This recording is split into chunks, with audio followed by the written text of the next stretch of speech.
Hello বন্ধুরা, তোমরা সবাই কেমন আছো? আশা করি সবাই ভালো আছো। আশা করি গল্পটি শুনলে ভালো লাগবে। তাহলে চলুন মূল গল্পটি শুরু করি। আমার নাম সুমনা। আমার স্বামী নিজের বাবার সাথে সব সময় বন্ধুর মতো আচরণ করত। তার উপরে আমার শ্বশুরকে দেখতে খুবই কম বয়স্ক বলে মনে হতো। আমার স্বামী নিজের বাবার সাথে সমস্ত ধরনের কথা শেয়ার করত। আমার স্বামী আমার সমস্ত ছবি আমার শ্বশুরকে দিয়েছিলেন।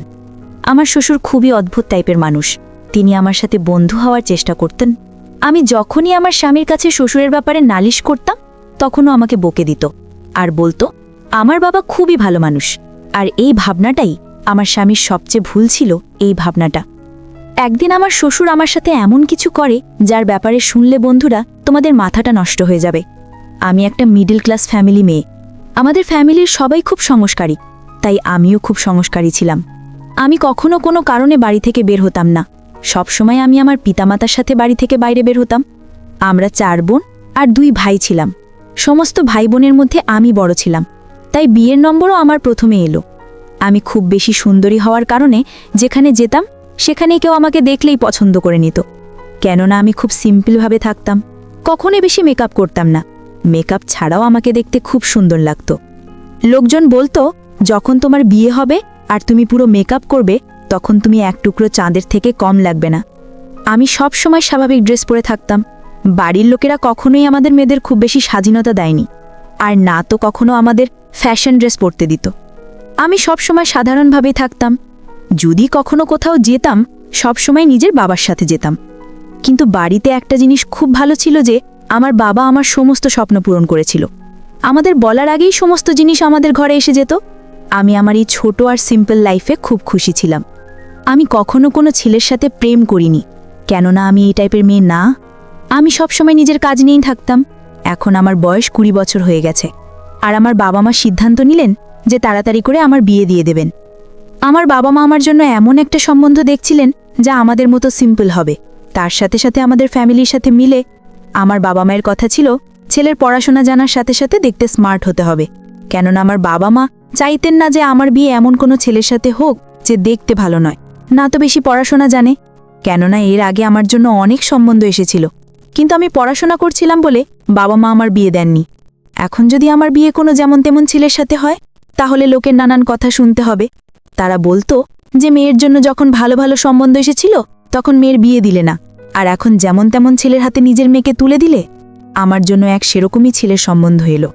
ছেলে অনেক পড়াশোনা, হাই ক্লাস ফ্যামিলি, ওদের নিজস্ব বিজনেস, আর ওদের অনেকগুলো বাড়িও ছিল। আর ওদের ফ্যামিলিতে শুধুমাত্র ওর বাবা ছাড়া আর কেউ নেই। এই সম্বন্ধ এলে আমার বাবা মায়ের এই সম্বন্ধ খুব পছন্দ হয়, কেননা ছেলের ফ্যামিলিতে বেশি লোক নেই। আর এই সম্বন্ধটা এত ভালো ছিল যে না করার কোনো কারণই ছিল না। আর ছিল যখন আমার ছবি দেখে, তখন সে আমাকে পছন্দ করে নিল। আমার বিয়ে পাকা হয়ে গেল, আর কিছুদিন পরেই বিয়ে হয়ে শ্বশুরবাড়িতে এসে গেলাম। শ্বশুরবাড়িতে কোনো মহিলা নেই, আর শুনেছিলাম যে আমার স্বামী তার বাবার সাথে খুব ফ্রেন্ডলি ছিল। আর দুজনে নিজেদের মধ্যে এমনভাবে থাকে যেন তারা দুজন বেস্ট ফ্রেন্ড। দুজনেই নিজেদের মধ্যে একে অপরের সমস্ত কথা শেয়ার করত। আমার শাশুড়ি অনেক বছর আগেই মারা গিয়েছেন, যদিও আমার শ্বশুরকে দেখতে খুবই স্মার্ট, আর তাকে দেখে মনে হতো না যে আমার স্বামী তার ছেলে, যেন মনে হতো আমার স্বামীর বড় দাদা। আমার স্বামীর নাম অরুণ। তাকে আমার খুব পছন্দ হয়েছিল, কেননা সে নিজের বাবার মতো খুব স্মার্ট ছিল। আমার শ্বশুর সব সময় সেজেগুজে থাকতেন। তিনি ছেলের কারণে দ্বিতীয় বিয়ে করেননি, কারণ তিনি মনে করতেন তার দ্বিতীয় স্ত্রী তার ছেলেকে নিজের মায়ের মতো ভালোবাসা দিতে পারবে না। সেই কারণেই তিনি আর বিয়ে করেননি। আমার স্বামীর ব্যবহারও খুব ভালো। সে বিদেশে থেকে পড়াশোনা করত, পড়াশোনা শেষ হবার পরে সেখানেই শহরে নিজের ব্যবসা চালায়। যখন বিয়ে হয়ে আমি শ্বশুরবাড়িতে এলাম, তখন দেখলাম আমার শ্বশুর আমার সাথে খুব ইয়ার্কি ফাজলামি করেন। আমার শ্বশুর কাজের জন্য বেশিরভাগ সময় পল্লীতেই থাকতেন। শুনেছি তার একটা বাংলো আছে। আমার শ্বশুর সেই বাংলোতেই থাকতেন। এদিকে আমার স্বামী কলকাতা শহরের বাড়িতেই থাকত। যখন আমার শ্বশুরের মন হতো তখন এখানে এসে থাকতেন, আর যখন মন চাইতো তখনই ঘর বাংলোতে থাকার জন্য চলে যেতেন। আমার স্বামী আমাকে নিয়ে খুব খুশি ছিল। সে বলতো, আমি জানতাম না যে এত সিম্পল আর সংস্কৃতি বা মেয়ে আমার জীবনে আসবে। সে তো বিশ্বাসই করতে পারত না যে আজকের যুগে এতটা সংস্কারী আর সিম্পল মেয়ে এখনও আছে। কেননা মডার্ন যুগ, আর সব মেয়েরাই এ যুগে নিজেকে মডার্ন বানিয়ে রাখতে চায়। কিন্তু আমার স্বামী বলতো, তুমি যত সিম্পল থাকো তত সুন্দর লাগে। তোমার সিম্পলই তোমার সৌন্দর্যের পরিচয়। আমার শ্বশুর আমাদের বিয়ের উপলক্ষে কলকাতায় এসেছিলেন। বিয়ের 7 দিন পরেই শ্বশুর আমার স্বামীর হাতে হানিমুনে যাওয়ার জন্য ইউরোপের টিকিট ধরিয়ে দেন। আমার স্বামী শ্বশুরের সারপ্রাইজ পেয়ে খুব খুশি হয়। এরপরে আমরা ইতালিতে হানিমুনে চলে এলাম। এখানে যখন আমরা এলাম, আমি আমার শ্বশুরের ফেসবুক পেজ চেক করে দেখলাম তার অনেক ফলোয়ার, যার মধ্যে বেশিরভাগ মেয়ে। তার এত ভালো ভালো ছবি আপলোড ছিল যে তাকে দেখে কেউ বলতে পারবে না যে উনি একজন বয়স্ক মানুষ। এত ইন্টারেস্ট থেকে আমি অবাক হয়েছিলাম। এত বয়স হওয়ার পরেও তার হাবভাব 25 বছরের যুবক ছেলেদের মতো। কিন্তু আমি ভাবছি তিনি যদি এরকমই হন তাহলে বিয়ে করেননি কেন? আমার স্বামী এটাও বলতো যে বাবা মায়ের দেখাশোনা খারাপ করতে চাইতেন না বলে তিনি বিয়ে করেননি। আর সত্যি আমার শ্বশুর নিজের ছেলের খুব খেয়াল রাখতেন। এই কারণেই আমার স্বামী নিজের বাবাকে খুব বেশি ভালোবাসতেন। আমার শ্বশুর নিজের ছেলেকে দুনিয়াতে সমস্ত খুশি দিয়েছিলেন। আমার স্বামী তাকে যা বলতো তিনি সেরকমই করতেন। কিন্তু হানিমুনে থাকার সময় আমি একটা জিনিস লক্ষ্য করেছি যে আমার স্বামী আমার যত ছবি তুলেছেন তার সমস্তই তার বাবাকে শেয়ার করত। আর আমারই বাবাটা খুব অদ্ভুত লাগত। ইউরোপে আমি মডার্ন টাইপের ড্রেস পরতাম, যাতে কোথাও না কোথাও গিয়ে আমার শরীরও নজরে আসত। এই জায়গায় এরকম ছিল। এখানে সমস্ত লোকই এরকম জামাকাপড় পরত আর যে যার মতো থাকত। কিন্তু আমার স্বামী এই ব্যাপারটা ভালো লাগেনি যে আমরা যত ছবি তুলেছি তার সমস্তই নিজের বাবাকে দিয়েছিল। আর আমার স্বামী বারবার ভিডিও কল করে আমার শ্বশুরকে আমাকে দেখাতো। আর আমার শ্বশুরও বারবার আমার স্বামীকে বলেছিল, দেখাও তো বৌমাকে, দেখতে কেমন লাগছে, বৌমা কি করছে। সে যতই ভালো হোক না কেন, সে ছিল তো আমার শ্বশুর, আর শ্বশুর তো বাবার মতো হয়। আমি চাইতাম না যে আমার শ্বশুর আমাকে এই অবস্থায় দেখুক। এই ব্যাপারটা নিয়ে আমার স্বামীর সাথে ঝগড়া করে আমার মন খারাপ হয়ে গিয়েছিল। কিন্তু আমার স্বামী আমাকে মানিয়ে নিত। আমার স্বামী আমাকে বলতো, যদি বাবা আমার কাছে ছবি আর ভিডিও চায় তাহলে আমি কিভাবে তাকে না করব। শ্বশুরবাড়ির পরিবেশ একদম ফ্রি ছিল। আমার স্বামী বলতো যে এখন তোমার বিয়ে হয়ে গেছে, এই সতী সাবিত্রী পান্না ছাড়ো আর এই লজ্জা পাওয়ার ধন বন্ধ করো। যখন তুমি নিজের বাবার বাড়িতে ছিলে তখন সবসময় বাড়ির মধ্যে আটকে থাকতে, কিন্তু এটা তোমার শ্বশুর বাড়ি, এখানে নিজের জীবনকে উপভোগ করো। আমাদের হানিমুন কমপ্লিট হয়ে গেছে আর আমরা বাড়িতে চলে এসেছি। যখন আমরা বাড়িতে এলাম তখন আমার শ্বশুর আমাদেরকে দেখে আমার স্বামীকে ধরে কাঁদতেছিল। এরপরে তিনি আমার দিকেও গলা মেলার জন্য এগিয়ে আসছিলেন। আমি তাকে থামিয়ে দিলাম। আমি তার পিছনে সরে এলাম। আমার এই ব্যবহার আমার স্বামীর ভালো লাগেনি, কিন্তু শ্বশুর এই ব্যাপারটা হেসে কাটিয়ে দিলেন আর তিনি পিছনে পিছিয়ে গেলেন। কিন্তু আমি লক্ষ্য করলাম আমার স্বামী আমার দিকে ঘুরছিল। আমি শ্বশুরের সাথে কোনো কথা না বলে নিজের ঘরে চলে গেলাম। কিছু সময় পরে আমার স্বামী ঘরের মধ্যে এসে আমাকে বলতে লাগলো, আমার কাছে তোমার এই ব্যাপারটা একদমই ভালো লাগেনি। তুমি আমার বাবার সাথে ভালো ব্যবহার করনি। সে তোমার সাথে গলা মেলানোর জন্য আসছিল, তা তুমি পিছনে সরে গেলে। আমি অরুণকে বললাম, তিনি আমার শ্বশুর, তিনি কিভাবে আমার গলা পারেন? আমার স্বামী বলল, বড় লোকেদের মধ্যে এরকম আচরণ খুবই সাধারণ ব্যাপার, তুমি কিভাবে জানবে? তুমি তো সারা জীবন ঘরের মধ্যে বন্ধ থেকে জীবন কাটিয়ে দিয়েছে।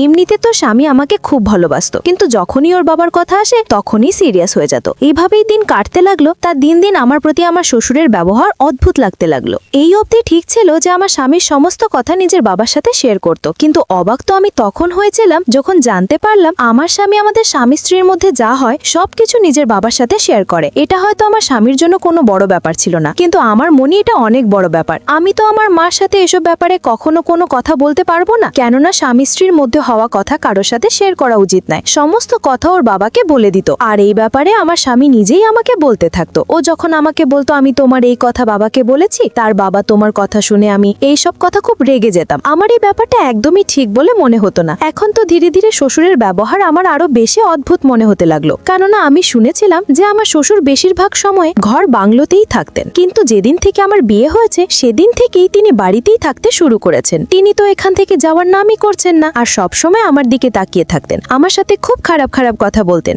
যেটা শোনার সাথে সাথে আমি লজ্জায় পড়ে যেতাম। আমি যখন আমার স্বামীকে নিজের শ্বশুরের ব্যবহারের ব্যাপারে বলতাম তখনও বলতো আমার বাবা মডার্ন আর বড় লোকেদের সাথে চলাফেরা তার অভ্যেস এরকম হয়ে গেছে। এটা তো তোমার কপাল ভালো যে আমার বাবা ও অন্যান্যদের মতো তোমার উপরে কোনো বিধিনিষেধ করেননি। তুমি এত ভালো শ্বশুর পেয়েছো, আই তো তোমার এইসব সহ্য হচ্ছে না। এইসব কারণে আমার মনে হতো আমার স্বামী কখনোই আমার কথা বিশ্বাস করতো না, আর সবসময় নিজের বাবার সামনে আমাকে ভুল প্রমাণ করতে থাকতো। আমার স্বামী বারবার একটাই কথা বলতো, হাই স্ট্যাটাসের লোকেরা এরকমই হয়। আমি তো মিডল ক্লাস ফ্যামিলির মেয়ে ছিলাম, তাই আমাদের ব্যবহার তাদের সাথে হয়ে ওঠেনি। আমাদেরও বড় লোকেদের সাথে ওঠা বসা ছিল, কেননা আমাদের বেশিরভাগ আত্মীয় স্বজনে অনেক বড় লোক। মাঝে মাঝে আমার মনে হতো আমার স্বামী আমার সম্মানের কোনো পরোয়াই নেই তো, কেননা আমি শ্বশুরের খারাপ ব্যবহারের কারণে তার সাথে কথা বলা বন্ধ করে দিয়েছি। আমার স্বামী বলতো আমার বাবার এই বাড়িতে থাকা অবস্থায় কখনো যেন এরকম মনে না হয় যে তুমি তার সাথে কথা বলছো না? যদি এরকম হয় তাহলে আমার থেকে খারাপ কিছু হবে না। আমি এখানে বিয়ে হয়ে আসার পরে খুব বড় সমস্যায় ফেসে গেছি। একদিকে শ্বশুরের ব্যবহার আমার পছন্দ হতো না, আর অন্যদিকে আমার স্বামী আমার কোনো কথাই বুঝতে চাইতো না। প্রথম প্রথম আমার স্বামীর ব্যবহার আমার সাথে ভালোই ছিল, কিন্তু যখনই ওর বাবার কথা আসে তখনই ও আমাকে খুব অপমান করত।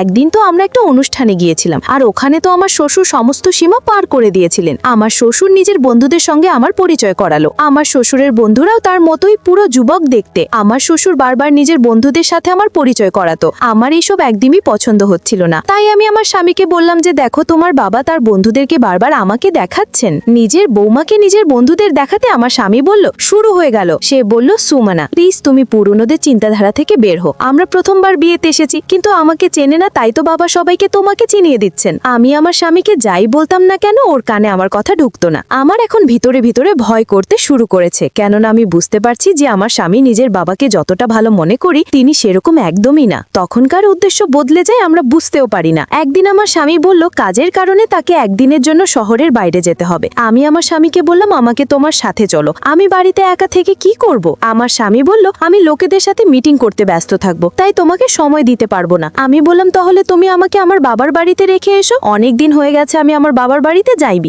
যখন তুমি ফিরে আসবে তখন আমাকে নিয়ে এসো। কিন্তু আমার স্বামী আমার এই কথাতে রাজি হলো না। তার বলল, এখন তোমার বাবার বাড়ি এই শ্বশুর বাড়ি, এই তো একদিনের তো ব্যাপার, আর বাড়িতে বাবা থাকবে তোমার খেয়াল রাখার জন্য। আমি মনে মনে ভাবলাম, আমার সবচেয়ে বেশি ভয় তো তোমার বাবাকে নিয়ে, কেননা কখনো কখনো কথায় কথায় আমার শ্বশুর আমার সাথে সেলফি তুলতে চাইতো। আমি আমার শ্বশুরের উপরে খুব বেশি বিরক্ত ছিলাম। মনে মনে চাইতাম সে যেন তার ঘর বাংলোতে চলে যায়, কিন্তু যখন থেকে আমার বিয়ে হয়েছে তখন থেকেই তিনি ঘর বাংলোতে যাওয়া ছেড়ে দিয়েছেন। আমার স্বামী মনে করতো যে আমার শ্বশুর আমার খেয়াল রাখবে, কিন্তু আমি শ্বশুরকে নিয়ে বেশি ভয় পেতাম। আমার মনে হতো যে আমি তার বউমা নই, তার কোনো গার্লফ্রেন্ড যাকে সে বিয়ে করতে চায়। কিন্তু আমি পরিষ্কার শব্দে আমার স্বামীকে বলতে পারছিলাম না, কেননা আমি জানতাম যে আমার স্বামী আমার প্রতি বিরক্ত হয়ে যাবে। আর তাই আমার স্বামীকে এই ব্যাপারে কিছু বললাম না। স্বামী আমাকে রেখে শহরে চলে গেলেন। এইদিকে আমি আর শ্বশুর বাড়িতে। আমার মনে মনে অনেক ভয় হতে শুরু করলো। আমি রাতের খাওয়া দাওয়া শেষ করে নিজের রুমে ঘুমোতে গেলাম। আমি রুমের দরজা ভিতর থেকে লক করে ঘুমিয়েছিলাম। রাত যখন 1টা বাজে তখন আমার রুমের দরজা নক করলো। আমি বুঝতে পারছিলাম এটা শ্বশুর ছাড়া আর কেউ না। আমি রুমের ভিতর শুয়েছিলাম। আমি যখন শ্বশুরের ডাকে সাড়া দিইনি তখন শ্বশুর জোরে জোরে দরজা নক করতে থাকে। আমার ভয়ে সারা শরীর কাঁপতেছিল। আমি দরজার আওয়াজ পেয়ে আমি বলেছিলাম, কে?